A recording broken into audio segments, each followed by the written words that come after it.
బీజేపీది భారతీయ జనతా పార్టీది ప్రధాన ఎజెండా మతం. అయితే ఒక్కొక్క పార్టీకి ఒక్కొక్క సిద్ధాంతం, ఒక్కొక్క ఎజెండా ఉంటుంది. కమ్యూనిస్ట్ పార్టీకి అయితే కార్మికుల సంక్షేమం, కార్మిక రాజ్యం రావడం అనేటువంటి వాళ్ళ లక్ష్యంగా చెప్తారు. అదే కాంగ్రెస్ వాళ్ళదైనట్లయితే సెక్యులరిజం వాళ్ళ యొక్క సిద్ధాంతంగా మొదటి నుంచి వాళ్ళు చెప్తున్నారు.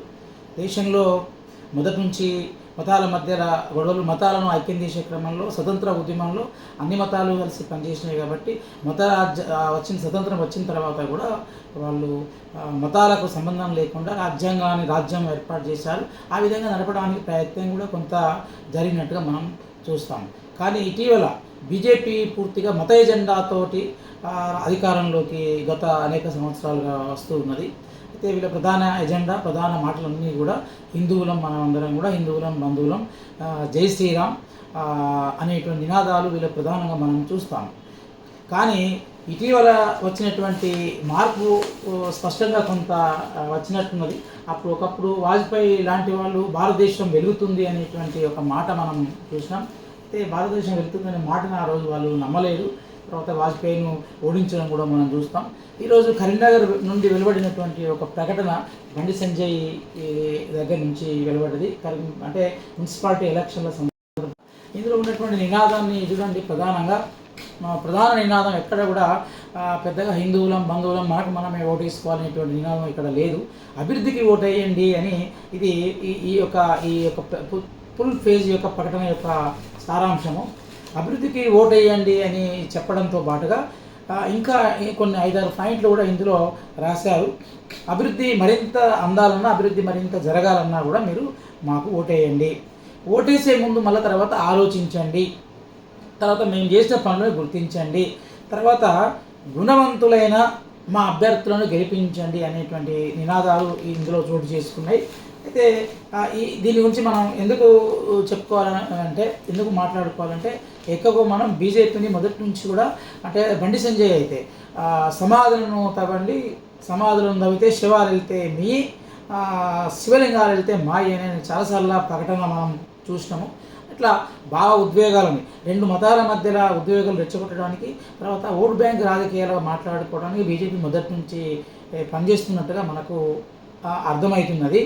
కానీ ఈ మధ్యలో గమనించినట్టు మొన్నటి గ్రామ పంచాయతీ ఎలక్షన్లలో దాదాపుగా బీజేపీకి పెద్ద దెబ్బ పడింది. కనీస స్పందన కూడా గ్రామీణ ప్రజల నుంచి రాలేదు. అంతకుముందు కొన్ని గెలిచినప్పటికీ కూడా ఈ మధ్యలో బీజేపీ టికెట్ ఆంధ్రాలోను, తెలంగాణలోను, దక్షిణాదిలో కూడా బీజేపీకి చాలా ఈ మతం పేరు చెప్తే ఓట్లు వేసే పరిస్థితి లేదని అర్థమవుతుంది. ఎందుకంటే మొదటి నుంచి కూడా ఇటు తెలంగాణలో కానీ, లేకపోతే దక్షిణాది భాగమైనటువంటి మన యొక్క దక్షిణ భారతదేశంలో కానీ మత ప్రభావం అనేటువంటి తక్కువ. ఇక్కడ ఏంటిది ఎక్కువ? అభివృద్ధి భావన, వీళ్ళకు బతుకు తెరువు భావన. ఆ తర్వాత ఈ తెలంగాణకు దక్షిణాదికి ప్రధానంగా మతం కాకుండా మా ప్రాంతీయ అస్తిత్వాలు ముఖ్యం, మా అభివృద్ధి ముఖ్యం, మా యొక్క జీవితాలు ముఖ్యమైనటువంటి భావన ఇక్కడ చాలా బలంగా ఉన్నది. ఈ క్రమంలోనే మనకు అక్కడ తమిళనాడులో కానీ, ఇక్కడ తెలంగాణలో, ఆంధ్రలో కానీ ప్రాంతీయ రాజకీయ పార్టీలే చైతన్యవంతం అయినాయి. వీళ్ళే అధికారంలోకి వస్తున్నారు. మొదటి నుంచి కూడా కాంగ్రెస్ తమిళనాడులో అయితే కాంగ్రెస్లోకి అధికారంలోకి రావడమే చాలా అరుదుగా కనబడ్డది. మొత్తం చాలా సంవత్సరాల నుంచి అక్కడ ప్రాంతీయ పార్టీలే ఏలుతున్నాయి. ఇదంతా దక్షిణాదిలో కనబడుతుంది, ఇదంతా కూడా కనబడుతున్నది. దీన్ని బీజేపీ కొంత గమనించినట్టున్నది. ఈ మతం అంటే వాస్తవానికి కూడా తెలంగాణ ప్రజలు కానీ, దక్షిణాది ప్రజలు కానీ వీళ్ళు ఎక్కడైనా ఇమిడిపోతారు. తమ బతుకు తెరువును వెతుక్కుంటూ ప్రపంచ దేశాల్లో కూడా వెళ్ళిపోతారు. ఎక్కడ బతుకు తెరువు ఉంటే అక్కడ ఉంటారు. వాళ్ళకు తల్లిదండ్రులు, వీళ్ళకు వారసత్వంగా ఇచ్చినటువంటి మత సాంప్రదాయాలు కానీ, కుల సాంప్రదాయాలు కానీ, ప్రాంతీయ సాంప్రదాయాలను కానీ వీళ్ళు గౌరవిస్తారు, ఆచరిస్తారు.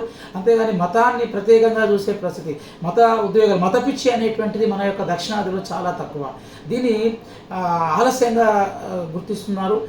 మతాన్ని ఎంత ప్రాపగండ చేసినా కూడా తెలంగాణ సమాజం, దక్షిణ సమాజం అంతా ఆకట్టుకునేటువంటి పరిస్థితి కనబడుతుంది. కాబట్టి బీజేపీ తన ఎజెండాలో, తన సిద్ధాంతంలో కొంత వెసులుబాటు, మార్పులను చేసుకునేటువంటి ప్రయత్నం చేస్తున్నది. అందుకోసమే అభివృద్ధిని చూసి ఓటేయండి, ఇది సాధించాల్సిన పరిణామం.